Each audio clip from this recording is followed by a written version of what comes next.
వైఎస్ఆర్సీపీ ప్రభుత్వం అధికారంలో ఉండగా ముఖ్యమంత్రికి ప్రధాన సలహాదారుగా పనిచేసిన సజ్జల రామకృష్ణారెడ్డి జోక్యం ప్రభుత్వంలో ఏ స్థాయిలో ఉండేదో అందరికీ తెలిసిందే. అటు పార్టీ పరంగానే కాక ఇటు ప్రభుత్వంలోని వివిధ శాఖలు అన్నిట్లోనూ సజ్జల జోక్యం ఉండేది. అందుకే ఆయన సకల శాఖల మంత్రిగా పేరు తెచ్చుకున్నారు. జగన్మోహన్ రెడ్డికి అత్యంత అనుయాయులు సజ్జల కూడా ఉండేవారు. కాబట్టి జగన్ చుట్టూ ఉన్న 3-4 వ్యక్తులదే రాజ్యాంగం ఉండేది. వీరు చెప్పేదే జగన్ నమ్మేవారని, పార్టీలు ఇతర నేతల వాదన వినేవారే కాదనే వాదన కూడా ఉంది. సజ్జలతో పాటు మరో 3 మాటలు వినే జగన్ రెడ్డి ఇలా పాతాళానికి పడిపోతారని సొంత పార్టీ నేతలే అంటున్నారు.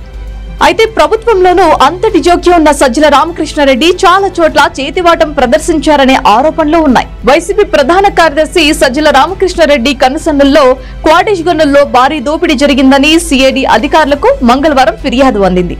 నెల్లూరు జిల్లాలోని వైసీపీ నాయకులు బిరదవోలు శ్రీకాంత్ రెడ్డి, ధనుంజయ రెడ్డితో పాటు సజ్జల కుమారుడు సజ్జల భార్గవ్ రెడ్డి, మాజీ మంత్రి కారుమూరి నాగేశ్వరరావు అల్లుడు సందీప్ ఈ దోపిడీలో పాత్రదారులని బాధితుడు బద్రీనాథ్ ఆరోపిస్తూ ఏపీ సిఐడికి ఫిర్యాదు చేశారు.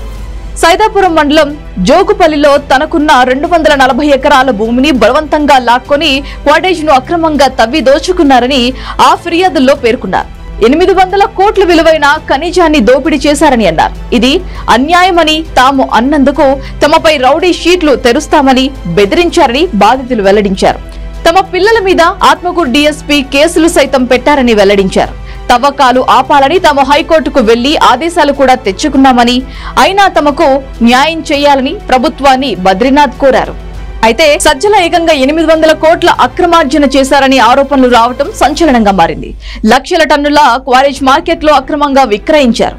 ఆదూరు శ్రీచరణ్, కృష్ణయ్య అనే వ్యక్తులను అడ్డం పెట్టుకుని కూడా అక్రమాలకు పాల్పడ్డారని బలమైన ఆరోపణలు రావడంతో సజ్జల రామకృష్ణారెడ్డికి ఇక కష్టకాలం మొదలైందనే అభిప్రాయం కూడా వ్యక్తమవుతోంది.